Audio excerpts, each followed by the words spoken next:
유명한 철도회사 회장이 죽음을 앞에 두고 아들을 불러서 유언을 남기게 됩니다. 그리고 무릎을 꿇고 유언을 듣는 아들에게 이 회장이 이렇게 이야기해요. 아들아, 아들아, 이 아버지는 인생을 실패했다. 그러자 아들이 듣고, 아버지, 아버지, 왜 아버지가 인생을 실패해요? 아버지가 이루어 놓은 사업이 얼마나 위대한데요. 왜 실패한 것입니까? 아버지는 성공자예요. 라고 아들이 대답을 하는 거예요. 그러자 아버지께서 그 말을 듣고 이렇게 대답을 하는 것입니다. 아들아, 아니다. 아니다. 나는 세상의 부와 명예를 위해서 일평생 살아왔고 그것을 위해서 예수님을 따르지 못했단다. 그래서 나는 인생의 실패자란다. 너는 아버지와 같이 살지 말고 예수님을 바로 믿는 아들이 되어달라고 마지막 유언을 남기고 죽게 됩니다. 사랑하는 여러분, 여러분은 무엇을 쫓아 요즘 살고 계십니까? 여러분이 생각하는 성공이라는 그 단어의 의미는 무엇이라고 생각하십니까? 여러분, 성공이 뭐예요? 저는 예수님을 잘 믿는 인생이 성공한 인생이라고 믿습니다. 그렇다면 여러분, 예수님을 잘 믿는 것이 무엇이죠? 내적으로는 예수님을 점점 닮아가는 인생이 성공한 인생. 외적으로는 예수님께서 저와 여러분에게 각자에게 주신 사명을 발견하고 그 사명을 마치는 인생이 정말 멋진 인생의 성공자예요. 여러분, 노아는 120년 동안 하나님께서 명령하신 대로 방주를 만들었습니다. 모세는 광야와 떨기나무 가운데서 하나님의 부르심을 받고 이집트에서 종살이하는 하나님의 백성들을 인도한 사람이 되지요. 여러분, 또한 오늘 본문에 소개되는 바울 사도, 정말 멋진 인생, 성공한 인생. 왜냐하면 예수님께서 받은 사명대로 살았고 그 사명을 완수한 사람이기 때문입니다. 저는 바울의 인생을 돌아보면 너무나도 부러워요. 제가 목사 안수를 받을 때에 세 가지를 기도했습니다. 그 세 가지 중에 하나가 무엇이냐면, 하나님, 저도 바울처럼 일평생 복음을 전하다가 인생을 마치게 해주세요. 이것이 저의 인생의 마지막 소원이에요. 그제 라오스 선교사님 함께 만나서 교제를 했습니다. 교제를 하면서 제가 선교사님께 이렇게 말씀드렸어요. 선교사님, 제 마지막 소원이 무엇인지 아십니까? 저는 필리핀 선교지에 가서 이름도 없이 빛도 없이 복음을 전하다가 내 인생을 마치는 것이 제 인생의 마지막 소원입니다. 라고 말씀드렸어요. 왜냐하면 그것이 가장 가치 있는 일이고 성공한 인생이기 때문에 저의 마지막 소원을 그렇게 고백을 했던 것입니다. 여러분, 바울 사도는 정말 멋지게 성공한 인생을 살았습니다. 그가 로마 감옥에서 죽기 전에 마지막으로 썼던 말씀이 디모데 전 후서 말씀이잖아요. 후서 4장 7절 8절에서 이렇게 말씀합니다. 나는 선한 싸움을 싸우고 나의 달려갈 길을 마치고 믿음을 지켰으니 이제 후로는 나를 위하여 의의 면류관이 준비되었다라고 고백을 합니다. 여러분, 바울 사도의 고백을 들어보세요. 나의 달려갈 길을 마치고 믿음을 지켰대요. 그리고 나를 위해서 의의 면류관이 준비되었다라고 확신 있게 고백을 합니다. 그렇다면 여러분, 의의 면류관이 무엇입니까? 곧 믿음을 온전히 지킨 자들에게 주어진 하나님의 상급이라는 거예요. 야고보 사도는 야고보서 1장 12절에서 생명의 면류관이 우리에게 있을 것이다라고 말씀하십니다. 그리고 요한은 요한계시록 2장 10절에서 생명의 관이 우리에게 상급으로 주어질 것이라고 말씀하세요. 베드로 사도는 베드로전서 5장 4절에서 영광의 관이 하나님으로부터 우리에게 상급이 있을 것이라고 말하고 있어요. 다시 말씀드리면 사명자는 세상의 부귀와 명예를 쫓아가는 인생이 아니라 하나님께서 주실 상급을 바라보고 인생을 살아가는 존재라는 사실을 여러분 믿으시기 바랍니다. 여러분, 바울 사도는 하나님 보시기에 성공한 인생이었어요. 그러나 세상 사람들의 눈에 보기에는 실패한 인생처럼 보여요. 최고의 학벌과 최고의 부와 명예를 가진 사람이 모든 것을 버리고 모든 것을 배설물로 여기고 하나님께서 주신 사명을 위해서 일평생 살았던 인생이지 않습니까? 그렇다면 여러분, 저와 여러분에게 주신 하나님의 사명이 무엇입니까?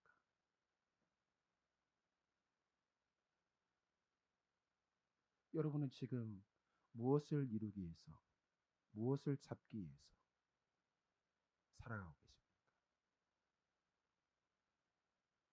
저와 여러분의 공통점이 있어요. 예수 그리스도를 믿고 하나님의 자녀가 되었습니다. 저와 여러분은 거룩한 성도라고 말하고 있어요. 예수 그리스도를 따라 살라고 우리 주님은 저와 여러분을 제자로 부르셨습니다. 또한 여러분을, 저를 교회의 직분자로 세우셨어요. 교회 일꾼으로 세우셨다는 것입니다. 이렇게 하나님께서는 저와 여러분 모두를 부르시고 세우시고 또한 저와 여러분을 향하여 공통된 사명을 주셨는데, 그것이 무엇이냐면 첫째는 교회를 아름답게 세워가는 것이 저와 여러분의 공통된 사명이에요. 이 교회는 예수 그리스도의 핏값으로 사신 주님의 몸된 교회인 것입니다.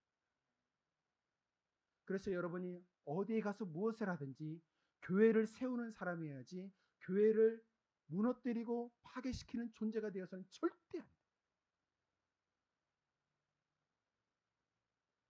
저와 여러분의 공통된 사명이 두 번째가 있다면 가난한 자를 돕고 섬기는 것입니다. 이것이 저와 여러분의 공통된 사명이라는 것입니다. 두 번째는 저와 여러분이 구원받은 존재이기에 누군가에게 복음을 전하는 것이 공통된 사명이라는 것이에요. 또한 세계 선교를 위해서 우리는 부르심을 받은 존재라는 것입니다. 마지막으로 먹든지 마시든지 다 하나님의 영광을 위해서 부름받은 사명자라는 것이에요. 그래서 여러분이 자녀들을 잘 키워서 하나님께 영광 올려드리는 것이 사명이에요. 여러분의 속한 가정이 행복하고 기쁨과 감사가 넘쳐나는 가정으로 만들어가는 것이 여러분의 사명인 것입니다. 직장에서 하나님께 영광을 올려드리고 영광이 되는 삶을 사는 것이, 이것이 사명이에요.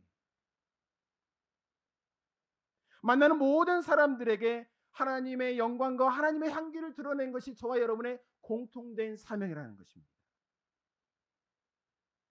우리 주님께서 바울에게 맡기신 것처럼 우리 주님은 저와 여러분에게 이러한 공통된 사명을 주셨다는 것이에요.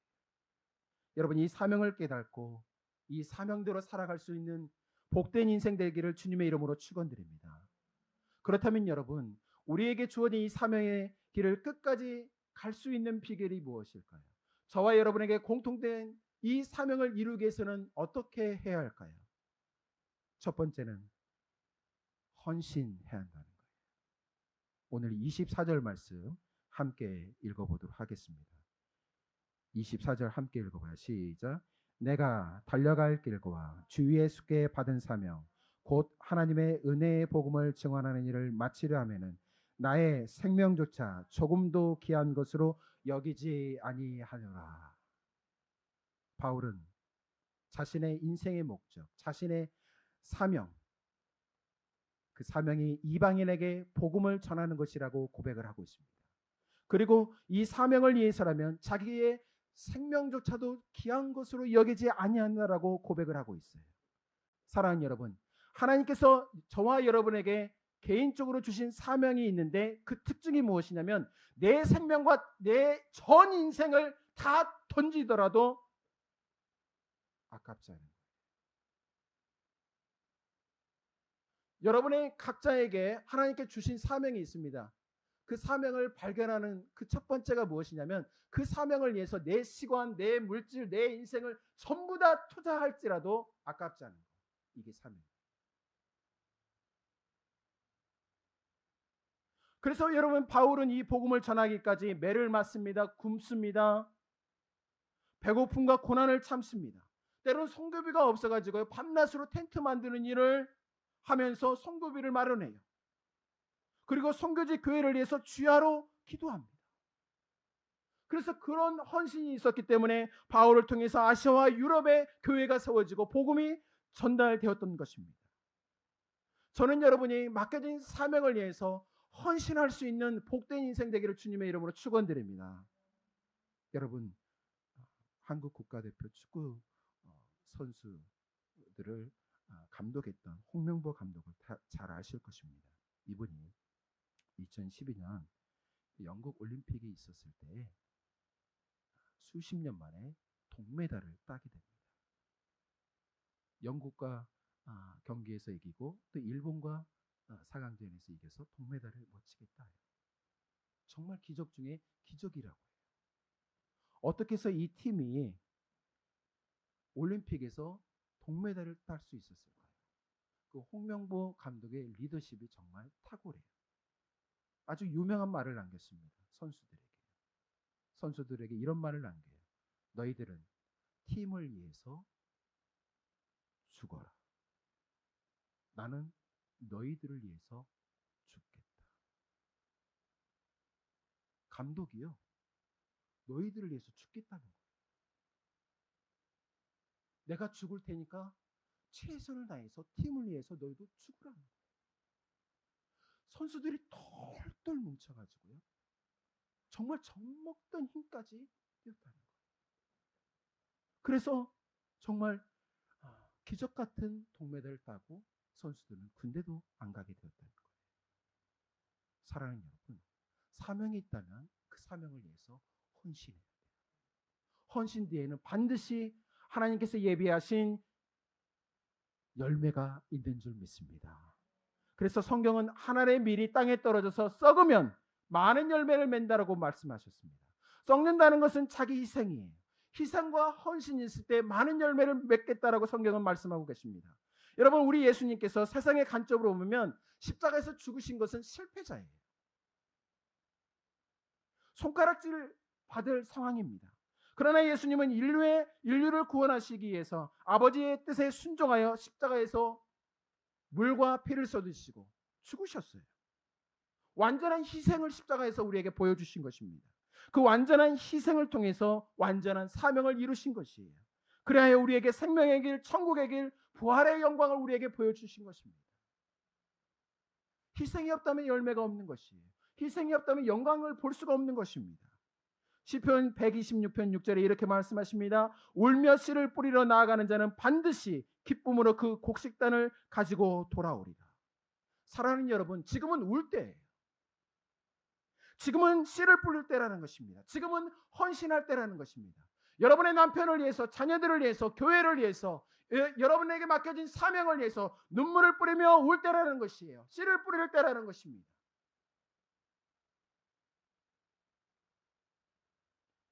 스핑크스와 피라미드가 있는 이집트 가보셨나요? 수도가 바로 카이로잖아요. 카이로에서 나오는 수백 톤의 쓰레기를 한 곳에 모아서 버리는 곳이 어디냐면 모카탐이라는 지역이에요. 이 지역에 쓰레기 마을이 있는데 쓰레기가 엄청 쌓여 있습니다. 냄새가 지독하고 쓰레기가 썩으면 뭐가 나오죠? 가스가 나와요. 그 가스로 인해서 때로는 막 불이 막 나는 거예요. 그런데 그곳에 쓰레기 마을에서 사는 사람들이 있습니다. 근데 그곳 사는 사람들 하나같이 표정이 밝아요. 그 사람들은 누구냐면 콥틱이라는 기독교인들이에요. 왜 기독교인들이 그 쓰레기 마을에서 살게 되었을까요? 여러분, 이집트는 85%가 무슬림입니다. 기독교인들은 15%도 채 되지 않아요. 이집트는 7세기 이슬람의 확장으로 인해서 7세기에 이슬람 국가가 되게 됩니다. 이때부터 무슬림은 기독교인들을 박해하고 핍박하기 시작해요. 그래서 기독교인들은 무려 1300년 동안 핍박과 고난을 이겨내고 신앙을 지금까지 지키고 있어요. 현재 이집트는 사회 민주주의이지만 이집트 국가는 기독교인들에게 종교의 자유를 주지 않습니다. 우리처럼 이렇게 예배당에 나와서 마음껏 찬양하고 예배 드릴 수가 없어요. 심지어 기독교인들은 공무원이 될 수 없고 관공서에서 일을 절대 할 수가 없어요. 그래서 장사를 하거나 노동일을 해서 가난한 삶을 살 수밖에 없는 거예요. 기독교인들은 절대 높은 자리로 올라갈 수가 없는 거예요. 그러함에도 불구하고 그들은 철저히 신앙을 버리지 않고 하나님을 끝까지 신뢰하는 그런 믿음의 삶을 보여주고 있는 거예요. 그런데 언젠가 이슬람 정부에서 기독교 지도자들을 불러놓고 너희에게 신앙의 자유를 주겠다. 그러나 단 너희들이 쓰레기 마을에 가서 살고 그 쓰레기 마을에서 분리수거를 하면서 살아라. 그러면 신앙의 자유, 종교의 자유를 주겠다는 거예요. 그래서 기독교인들이 예배를 드릴 수 있다는 말에 그 냄새나는 쓰레기 마을에 가서 살기 시작했던 거예요. 근데 거기에 예배당이 없잖아요. 근데 그 마을 뒤편에 엄청난 크게 바위산이 있어요. 바위 언덕이 있어요. 근데 거기를 수십 년 동안 팝니다. 도르래요. 그래서 무려 15,000명이 들어갈 수 있는 동굴 예배당을 만들어요. 그래서 15,000명 이상 모여서 거기서 하나님을 찬양하고 예배를 합니다. 동영상 한번 꼭 찾아보세요. 얼마나 감동이에요. 수많은 기독교인들이 그곳에 와서 막 감격의 눈물 또는 불쌍해서 흘리는 눈물을 막 흘려요. 그런데 그들이 눈물을 흘리며 방문하는 그 사람들에게 이렇게 질문을 합니다. 여러분에게는 예수님의 흔적이 있으십니까? 예수님의 사랑이, 예수님을 향한 복음의 열정과 헌신이 있으십니까? 헌신과 열정이 식어짐에 눈물을 흘려야만 합니다. 예수님을 향한 사랑, 예수님을 향한 열정, 예수님을 향한 헌신이 식어지고 있다면 그것 때문에 눈물을 흘려야 한다라고 도리어 도전을 주고 있다는 것이에요. 사랑하는 여러분, 지금은 헌신할 때, 눈물을 뿌리며 기도할 때입니다. 그리고 여러분 맡겨진 자리에서 기꺼이 즐거이 찬원하는 마음으로 죽게 하듯 헌신할 수 있기를 주님의 이름으로 축원드립니다. 이것이 사명을 이룰 수 있는 첫 번째 비결이에요. 두 번째로 여러분, 우리에게 맡겨진 사명을 이룰 수 있는 비결은 무엇일까요? 그 두 번째는 동역자가 필요하다는 거예요. 여러분, 하나님은 우리 인간을 홀로 살아두지 않게 하셨습니다. 반드시 배우자가 필요하고 동역자가 필요하고 함께 기쁨과 슬픔을 나눌 수 있는 동역자가 필요한 것이에요. 여러분, 인생의 여정 가운데 동역자 없이는 사명의 길을 결코 갈 수 없다는 것입니다. 오늘 본문에서 바울은 사도행전 19장에 보시면 에베소 지역에 다달라 2년 동안 복음을 전하게 됩니다. 바울이 그들에게 안수함에 성령이 임하게 되고 또한 바울이 그들에게 안수함에 방언도 하게 되고 예언도 하게 됩니다. 그래서 그곳에서 제자들이 일어나게 되고 두란노 소원이라는 곳에서 바울은 2년 동안 하나님의 나라와 하나님의 말씀을 전파하게 됩니다. 그리고 나서 오늘 본문에서 바울은 밀라노 항구에서 배를 타고 에루살렘으로 들어가고자 하는 계획을 갖고 있었던 거예요. 그래서 떠나기 전에 바울은 에베소 교회 장로들을 불러서 그들에게 마지막으로 부탁하고 또한 권면하는 내용이 오늘 본문 말씀인 것입니다. 이제 설교를 한 후에 바울과 장로들이 어떠한 행동을 취했을까요? 37절 말씀 함께 보도록 하겠습니다. 한 목소리로 함께 읽어봐요. 시작.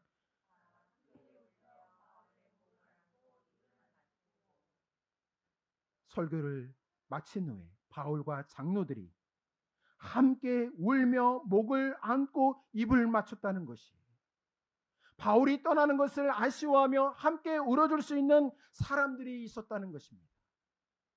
바울이 선교 여행을 할 때 가는 곳마다 믿음의 사람들과 동역했음을 알 수가 있습니다. 바울이 선교 여행을 하다가 선교 헌금이 필요할 때 물질로 돕는 사람들이 있었어요.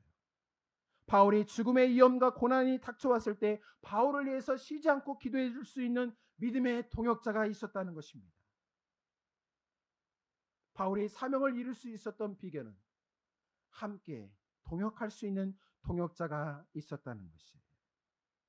오늘 성경에 보면 이 동역자 간의 동역의 원리가 소개되고 있는데요.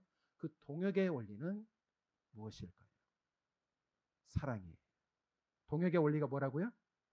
사랑이라는 것입니다. 로마서 16장에 보시면 바울은 자신의 동역자들을 쭉 나열해요. 그리고 로마서 16장 3절에 보면 이렇게 말하고 있습니다. 브리스길라와 아굴라는 내 목숨을 위하여 자기의 목이라도 내어놓았던 동역자라고 소개하고 있어요. 바울 사역을 위해서, 바울을 위해서 자신의 목이라도 내놓을 동역자들이 바로 브리스길라와 아굴라였다는 것입니다. 이런 동역자들이 있었어요. 어떻게 해서 바울에게는 이런 동역자들이 있을 수 있었을까요? 그것은 바울이 자신의 생명을 던져서 먼저 그들을 사랑했기 때문에 그 사랑을 받고 그 사랑을 경험하고 그 사랑을 먹고 그들 또한 바울처럼 자신의 목을 내놓고 바울을 섬기고 동역했던 것이. 그래서 데살로니가전서 2장 8절에 이렇게 말씀하십니다. 우리가 이같이 너희를 사모하여 하나님의 복음뿐만 아니라 우리의 목숨까지도 너희에게 주기를 기뻐함은 너희가 우리의 사랑하는 자 됨이라. 데살로니가 교인들을 향해서 나의 목숨까지도 너희에게 주기를 기뻐했노라고 바울 사도가 이렇게 고백을 해요.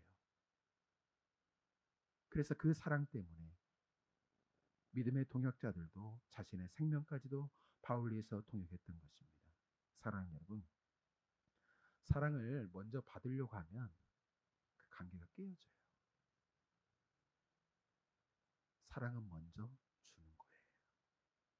내가 주는 만큼 그 사랑은 반드시 돌아오게 되어 있습니다. 부부 사이에도 보세요. 먼저 인정받고 먼저 사랑받고 먼저 섬김을 받으려고 하면 관계가 삐그덕거려요. 그러면 내가 먼저 사랑하고 섬기면 그대로 돌아와요. 성숙한 신앙, 성숙한 사랑은 먼저 주는 거예요. 그래서 바울 사도는 먼저 목숨까지 사랑을 내어주었던 것입니다. 여러분, 먼저 사랑을 줄 수 있는 성숙한 신앙인이 되기를 주님의 이름으로 축원드립니다. 성경에 보니까요, 믿음, 소망, 사랑 이 세 가지는 영원할진데 그 중에 제일은 뭐래요? 사랑이에요. 사랑이 없으면 울리는 꽹과리와 같다라고 말하고 있습니다. 사랑이 제일이에요. 사랑은 그래서 위대한 것입니다. 그래서 사랑은 능력이 되는 것이에요. 그래서 사랑은 모든 것을 이해하고 덮어주는 것입니다. 사랑은 모든 것을 주는 거예요. 그래서 사랑할 때 하나님을 알게 되고 사랑할 때 하나님의 능력과 임재하심을 경험하게 되는 거예요. 사랑할 때 하나님의 축복이 임하게 되는 것입니다. 저는 우리 교회 사랑의 동산교회 이름처럼 사랑의 사람이 되기를 주님의 이름으로 축원드립니다. 여러분, 사랑의 동산교회는 소그룹이 건강한 교회를 만들어가기를 취합니다. 여러분, 목장 모임을 통해서 여러분의 고민과 아픔을 나누고 함께 기도하는 그런 목장 모임이 되어야 돼요. 여러분의 속 깊은 이야기를 목장 모임에서 나눌 수 있어야 돼요. 아픔을 나눌 수 있어야 돼요. 기도 제목을 함께 나눌 수 있어야 돼요. 남편의 문제, 자녀의 문제, 경제적인 문제까지 함께 나누고 정말 눈물로 함께 기도할 수 있는 그러한 소그룹 공동체, 가족 공동체가 될 수 있어야 돼요. 그래야만이 여러분 동역자 의식이 회복되는 거예요. 여러분, 세코야 파크에 가보신 적이 있으십니까? 가보시면 한번 손 한번 들어보세요. 거기에 무슨 나무가 있죠? 큰 레드우드 나무가 있습니다. 그런데 여러분, 큰 레드우드가요 50m에서 120m까지 자랍니다. 10명이 손을 잡고 해도 둘레가 채워지지가 않아요. 그만큼 큽니다. 그런데 특이한 거는요, 여러분, 그 큰 나무가 뿌리는 3m에서 4m밖에 밑으로 뻗지를 않아요. 그런데 어떻게 해서 수천 년 동안 비바람과 폭풍을 이겨낼 수 있었을까요? 초속 50m의 광풍도 거뜬히 이겨내고 2000년, 3000년을 견뎌낼 수 있었을까요? 그 이유가 무엇일까요? 과학자들이 그 이유를 발견을 했는데요. 이 레드우드 나무들은 뿌리가 서로 이렇게 얽혀 있다는 거예요. 나무 사이에 뿌리가 철저히 이렇게 얽혀 가지고요. 하나의 나무의 뿌리처럼 되어 있다는 거예요. 광풍이 불면 서로 이렇게 지탱해 준다는 겁니다. 잡아당겨주고 서로 힘이 되어 준다는 거예요. 영양이 부족한 어린 나무에게 자기의 영양소를 보내준다는 거예요. 그래서 수천 년 동안 그 레드우드 숲이 비바람과 폭풍에서도 흔들리지 아니하고 여기까지 이겨낼 수 있었다는 것이에요. 혼자서는 절대로 120m까지 자라날 수 없다는 거예요. 여러분 무엇을 말하고 있습니까? 나무도 여러분 서로 지탱해주고 함께할 때 수천 년 동안 이겨낼 수 있었던 것처럼 우리 또한 서로 지탱해줄 수 있는 믿음의 동역자가 되어야 돼요. 서로 격려해주고 위로해주고 안아주고 품어주고 귀하게 여기고 소중히 여겨주는 동역자가 되어야 돼요. 내가 먼저 사랑하고 내가 먼저 아껴주고 사랑을 줄 수 있는 동역자가 되어야 돼요. 그래야만 이 여러분 힘든 이민 생활을 이겨낼 수 있는 거예요. 우리에게 주신 사명을 이겨낼 수 있는 거예요. 사랑하는 여러분, 옆 사람, 앞 사람을 소중한 동역자로 여기시기를 주님의 이름으로 축원드립니다. 옆 사람 손을 잡아보세요. 당신은 나의 소중한 동역자입니다. 인사하세요. 시작. 당신은 나의 소중한 동역자입니다. 네, 당신은 나의 소중한 동역자입니다.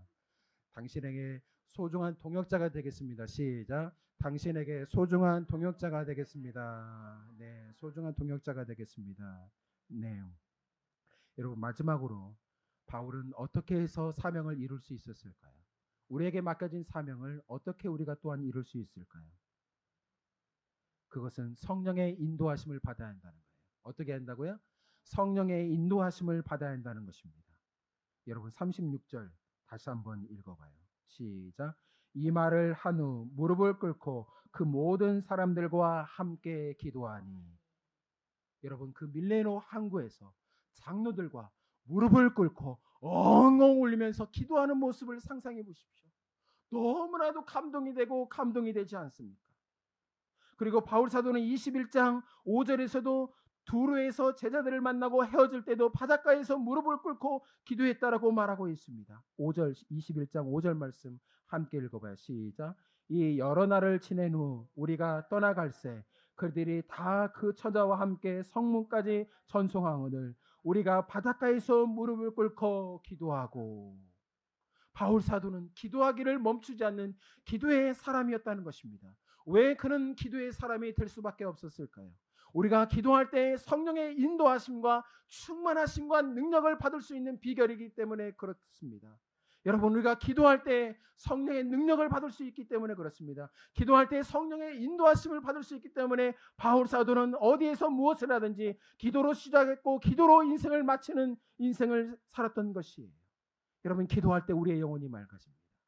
기도할 때 답답한 마음이 자유로운 마음, 기쁜 마음으로 변화되게 돼요. 기도할 때에 하나님의 평강이 임하게 됩니다. 기도할 때에 하나님의 세미한 음성을 듣게 되는 것이에요.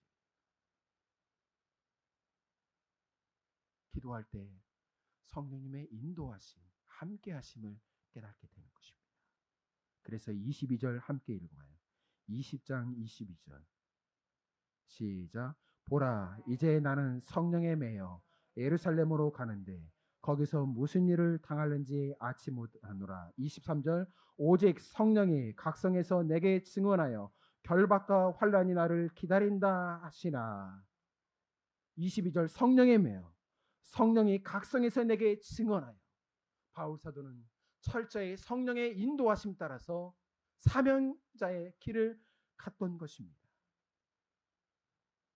성령의 인도하심을 받기 위해서 바울 사도는 깨어 기도하기를 멈추지 않았고 온 성도들과 교회에 기도할 것을 요청했던 것이에요. 그래서 고린도 교회 성도들을 향하여 고린도후서 1장 11절에서 이렇게 말씀하십니다. 너희도 우리를 위하여 간구함으로 도우라. 물질로 도우라는 게 아니에요. 기도함으로 간구함으로 우리를 도울 것을 강력하게 요청하고 있다는 것입니다. 데살로니가 성도들 향해서 항상 기뻐하라, 쉬지 말고 기도하라, 범사에 감사하라고 요청하고 있습니다. 에베소 교인들을 향해서 6장 18절에서 모든 기도와 간구로 하되 항상 성령 안에서 기도하고 이를 위하여서 깨어 구하기를 쉬지 말라고 말씀하고 있다는 것입니다. 지난주의 말씀 빌립보서 4장 6절 7절 말씀, 아무것도 염려하지 말고 다만 모든 일에 기도와 간구로.